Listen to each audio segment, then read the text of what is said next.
Shorts ഇങ്ങനെ നീക്കിക്കൊണ്ടിരിക്കുമ്പോഴാണ് ഒരു day in my life കാണാനിടയായത്.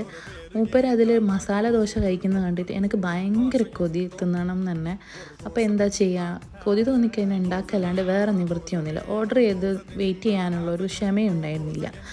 അങ്ങനെ പെട്ടെന്ന് തന്നെ പോയി ലുലു പോയി ദോശമാവ് വാങ്ങിച്ചു കൊണ്ടുവന്നു. പിന്നെ കയ്യിലുണ്ടായിരുന്ന ഉരുളക്കിഴങ്ങും ഇതൊക്കെ ഇട്ട് ചെറിയൊരു മസാല പോലെ ഉണ്ടാക്കി. ആകെ ഇതൊക്കെ ഉണ്ടാക്കുമ്പോൾ ഒരു പ്രതീക്ഷ എന്ന് പറഞ്ഞാൽ ഉച്ചക്കത്തെ സാമ്പാറുണ്ടായിരുന്നു. അതുകൊണ്ട് എന്താ ഒന്നൊരു തട്ടിക്കൂട്ട് മസാല ദോശ പോലെ ആക്കിയെടുക്കുക എന്നുള്ളൊരു എക്സ്പെക്റ്റിലാണ് ഇതൊക്കെ ചെയ്യുന്നുണ്ടായിരുന്നത്. അപ്പോൾ ഇത് ഈ ഒരു ദോശ ബാറ്റർ, ഇഡ്ഡലി ദോശ ബാറ്ററാണ് ഞാൻ യൂസ് ആക്കിയത്.